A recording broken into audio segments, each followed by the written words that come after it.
Oi pessoal, nós somos estudantes do segundo ano de Engenharia e esse é o nosso projeto de Física 2. Nós vamos mostrar nesse vídeo para vocês como que monta um aquecedor por indução e a partir do seu funcionamento, quais dados podem ser obtidos experimentalmente e calculados e qual a explicação física para o seu funcionamento. A base principal desse projeto vai ser obter a frequência teórica e a frequência experimental e a partir delas determinar qual a função de onda do campo magnético e do campo elétrico gerado nesse aquecedor.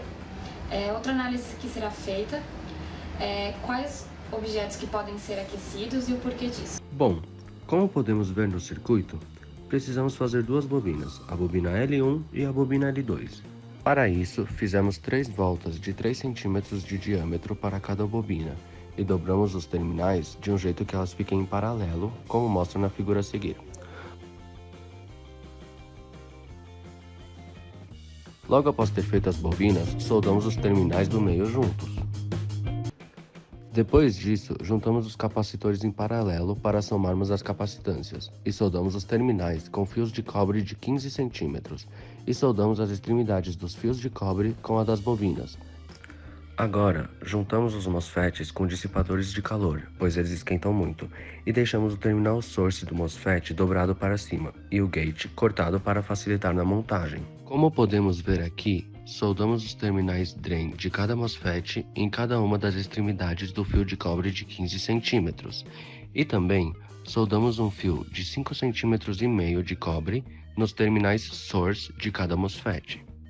Logo em seguida, soldamos nossos resistores de 1K nos terminais gate e source de nossos MOSFETs, sendo o terminal gate o terminal cortado do MOSFET e o terminal source o terminal que está ligado à barra de cobre de 5,5 cm. Logo em seguida, soldamos nossos resistores de 1K nos terminais gate e source de nossos MOSFETs, sendo o terminal gate o terminal cortado do MOSFET e o terminal source o terminal que está ligado à barra de cobre de 5,5 cm. Agora, fizemos essas dobras nos nossos resistores para facilitar a montagem e vamos soldá-los aos terminais drain de nossos MOSFETs. E então, vamos usar 2 fios que ligam o terminal de um dos resistores com o terminal gate do outro MOSFET e o mesmo para o outro resistor, deixando assim nosso circuito cruzado. Agora, faremos a bobina L3. Para isso, vamos dar 10 voltas de 1 cm de diâmetro com o fio de cobre, que liga o tape central da outra bobina direto no polo positivo da bateria. Dessa forma, a frequência de oscilação não retorna para a alimentação. Como podemos ver no circuito, juntamos uma extremidade da bobina no tape central da outra bobina e a outra extremidade será ligada ao polo positivo da bateria. Com a ajuda de um software, conseguimos simular o funcionamento de nosso projeto. E assim, depois de ver que está tudo certo, partimos para a parte experimental.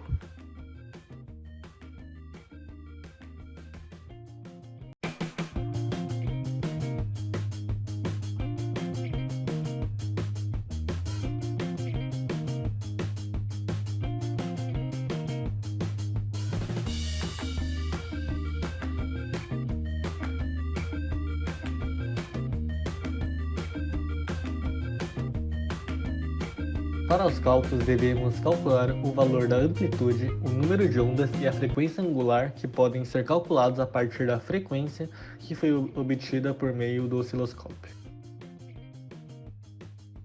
A frequência experimental pode ser obtida pela relação 1 sobre período, sendo o período igual a 2,5 vezes 10 elevado a menos 5 segundos. Sendo assim, o valor da frequência experimental é 4 vezes 10 elevado a 4 Hz. E também podemos obter a frequência teórica em função da indutância do indutor L e a capacitância equivalente dos capacitores utilizados, C. O valor de L pode ser encontrado pela seguinte relação: L é igual a 0,785 vezes μ, sendo a permeabilidade magnética do material, vezes N ao quadrado, sendo o número de espiras, vezes D ao quadrado, sendo D o diâmetro do indutor, sobre L, sendo L o comprimento do fio do indutor.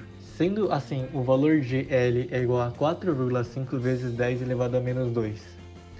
E também conhecendo o valor de C, sendo 2,04 vezes 10 elevado a menos 5, podemos calcular a frequência teórica pela relação frequência teórica é igual a 1 sobre 2π vezes raiz de L vezes C. Sendo assim, o valor da frequência teórica é 1,66 vezes 10 elevado a 2 Hz. Podemos calcular o erro percentual da frequência pela seguinte fórmula. O valor do erro foi de aproximadamente 24.000%. É um valor extremamente alto, mas isso se deve pelo fato de que a frequência experimental é obtida quando tem um objeto sendo aquecido no seu interior. Já a frequência teórica é calculada com o aquecedor ligado, porém em repouso, sem o objeto sendo aquecido. Não tem uma equação que nos permita calcular a frequência teórica com um objeto sendo aquecido, e também não é possível medir a frequência experimental com aquecedor em repouso. Portanto, esse erro pode demonstrar na verdade a diferença da frequência do aquecedor quando ele está em repouso e quando está em aquecimento. A partir da frequência encontrada, pode ser calculado a frequência angular W, dado em radianos por segundo a partir da relação W é igual a 2πf.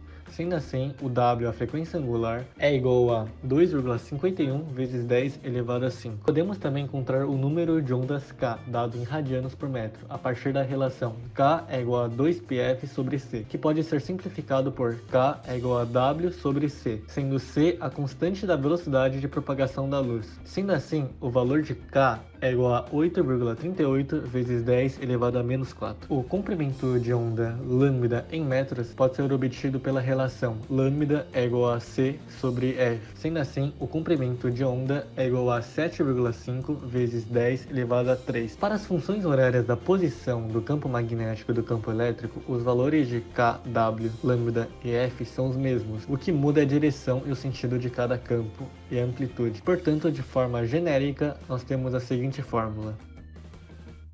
Sendo na equação o x a direção de propagação da onda e A0 referindo-se à amplitude para o campo elétrico, enquanto para o campo magnético é o B0. Após os cálculos e medições feitas, pode-se sim afirmar que o modelo experimental desenvolvido está coerente com o modelamento teórico.